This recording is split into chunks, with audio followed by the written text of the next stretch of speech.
औज़ुबिल्लाहिमिनश्शैतानिर्रजीम बिस्मिल्लाहिर्रहमानिर्रहीम। अस्सलाम वालेकुम नाज़रीन, मैं हूं अली रिज़वान और आप देख रहे हैं लाइफ हीलिंग। नाज़रीन, जोड़ों का दर्द आपके अजीज़ क़रीब में आपको या किसी और को आपने ज़रूर देखा होगा। इंतहाई मूज़ी मर्ज़ है और ज़िंदगी को अज़ाब बनाए रखता है। न चल सकता है इंसान, न फिर सकता है, हत्ता कि कई लोग बैठ भी नहीं सकते। ज़िंदगी ख़त्म कर देने वाला मर्ज़ है ना। इंसान जो इंसान चलने फिरने का काबिल ना हो तो उसकी क्या ज़िंदगी है। आज हम आपको जोड़ों के दर्द यानी आर्थराइटिस का इलाज बताएंगे। आर्थराइटिस दोनों तरह का हो, बेशक हेमोराइड आर्थराइटिस हो या ऑस्टियोआर्थराइटिस हो। नाज़रीन, आर्थराइटिस में जोड़ों की जो मसाइल पैदा होते हैं वो जोड़ों में स्पेस ख़त्म हो जाता है या उसकी कार्टिलेज डैमेज हो जाती है या आपस में जोड़ रगड़ खाने लग जाते हैं। बहुत शदीद किस्म का पेन होता है। ऑस्टियोआर्थराइटिस में उसकी जो जोड़ों की कार्टिलेज होती है उसके ऊपर एक झिल्ली सी एक तह बन जाती है और जोड़ बिल्कुल जाम हो जाते हैं। अक्सर जोड़ टेढ़े हो जाते हैं, उंगलियों के, हाथों के, पाँव की उंगलियों के और अंगूठे के जोड़ बिल्कुल टेढ़े हो जाते हैं, किसी काम के काबिल नहीं रहते और बहुत शदीद तकलीफ़ होता है। आज की वीडियो को आप इंतहाई तवज्जो के साथ सुने। हम आपको कुदरती इलाज बता रहे हैं कि आप इन दर्दों के साथ किस तरह से निपट सकते हैं और इसका इलाज आप कैसे करेंगे।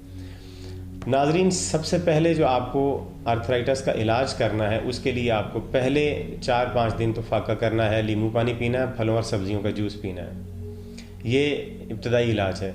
नींबू पानी 7-8 गिलास मौसम के एतबार से आप पी सकते हैं। वाफिर मिकदार में पानी पिएँ ताकि जिस्म की अच्छी तरह से सफाई हो जाए। फलों और सब्जियों का जूस आपको अच्छी तरह से पीना है। गोश्त और दालों से आपने परहेज़ करना है। इसके अगले हफ्ते 5-6 दिन के बाद एक हफ़्ता आपने फलों और सब्जियां का सैलड आपने खाना है। मिक्स फ्रूट बना लें, आप उनकी चाट बना के लीमू निचोड़ लें, वो खा लें, और कभी आप सैलड खा लें उसके ऊपर भी लीमू निचोड़ लें। एक हफ़्ता आपने इसके ऊपर गुजारा करना है। दालें आपने इसमें बिल्कुल भी नहीं खानी। यह है आपकी ग़िज़ा। अब इसमें जो आपने साथ में इलाज करना है वो ये है कि अगर जोड़ों में नॉर्मल सी दर्द होती है या उठने बैठने में, चलने फिरने में दर्द होता है तो आपने लेना है चूना। ये जो ही चूना जो दीवारों पर किया जाता है, कलई जिसकी की जाती है, ये चूना लेना है आपने। गंदुम के दाने के बराबर, एक गंदुम के दाने के बराबर आपने चूना लेके उसे या तो पानी में मिक्स करके आप उसे पी जाएं या उसका पाउडर बना के फिर उसे पानी में डाल दें और उसे पी लें। ये रोज़ाना आपने करना है।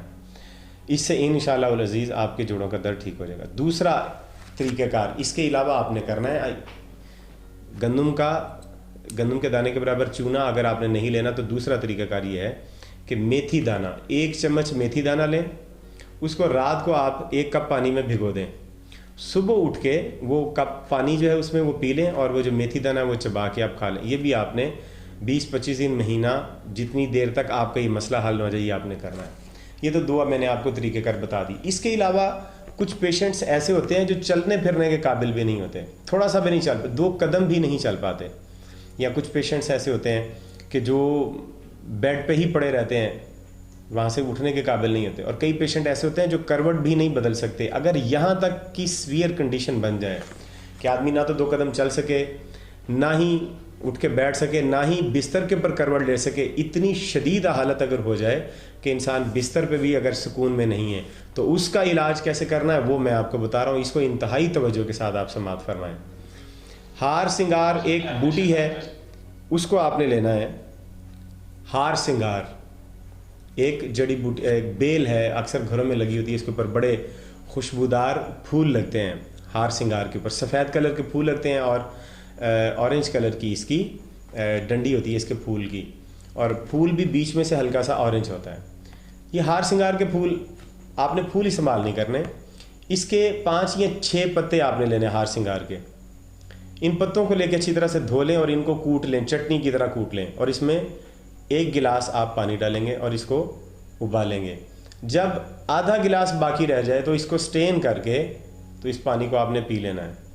बस यही करना है, इसके अलावा आपने और कुछ नहीं करना। कोई दवाई, देसी, विलायती, अंग्रेज़ी दवाई आपने इसके साथ नहीं खानी। अगर कोई दवाई खा भी रहे हैं तो वो छोड़ दें। क्यों कि ये जो हार सिंगार के ये जो पत्ते हैं ये सबसे बेहतरीन दवाई है आर्थराइटिस की। किसी भी किस्म का आर्थराइटिस हो, जितनी भी शदीद हालत हो, उसमें आपने सिर्फ इसी को इस्तेमाल करना है। और इसके साथ आपने कोई दवाई, कोई फक्की, कोई चूरन, कोई और मेडिसिन आपने इस्तेमाल नहीं करनी, सिर्फ यही आपने करना। इसके साथ आपने ये चूना और मेथी दाना भी आपने इस्तेमाल नहीं करना, सिर्फ यही इस्तेमाल करना, क्योंकि ये बहुत पावरफुल है, लिहाजा इसे अकेले ही इस्तेमाल करना चाहिए। ये मैं आपको वो बता रहा हूँ जो किताबों में नहीं है। लिहाजा इसको आप इस्तेमाल करेंगे। जितनी भी शदीद हालत हुई ऑस्टियो आर्थराइटिस की या ह्यूमरॉइड आर्थराइटिस की, इंशाअल्लाह अज़ीज़ 2 महीने में, 1.5 महीने में, हत्ता कि 1 महीने में भी वो सारी की सारी बीमारी इंशाअल्लाह अज़ीज़ खुदा के फजल से ख़त्म हो जाएगी और सारे जोड़ों का दर्द बिल्कुल ठीक ठाक हो जाएगा और मरीज़ नॉर्मल हो जाएगा। इसके बहुत ज़्यादा टेस्ट किए गए हैं बाकायदा और ये टाइम टेस्टेड है। इसके ऊपर आप अमल करेंगे इंशाअल्लाह अज़ीज़, आप भी इससे शिफा पाएंगे। उम्मीद करते हैं कि आज की वीडियो आपको पसंद आई होगी और इस वीडियो को आप हल्का ना समझें, इस नुस्खे को हल्का ना समझें, इसको इस्तेमाल करके देखें। ये इंतहाई ज़िम्मेदारी के साथ मैं आपको कह रहा हूँ कि इसको इस्तेमाल करें और इसके फ़ायदे उठाएं। दूसरे लोगों को भी आप इसके बारे में बताएं। वीडियो पसंद आई है तो इसे लाइक ज़रूर कीजिए, वीडियो को शेयर भी कीजिए और चैनल को सब्सक्राइब कर दीजिए। ये 2-3 काम आपने छोटे छोटे हैं जो 1-2 सेकंड में हो जाएंगे। चैनल को सब्सक्राइब करना, वीडियो को लाइक करना और शेयर करना, 3 सेकंड इसमें आपके टोटल लगेंगे, लेकिन वीडियो का बहुत फ़ायदा होगा। हम बहुत मेहनत करते हैं आपके लिए वीडियो बनाने के लिए, आप भी थोड़ी सी मेहनत करें। 3 सेकंड की मेहनत, लाइक कर दें, शेयर कर दें और चैनल को सब्सक्राइब कर दें। अगली वीडियो तक हमें इजाज़त दीजिए। खुदा।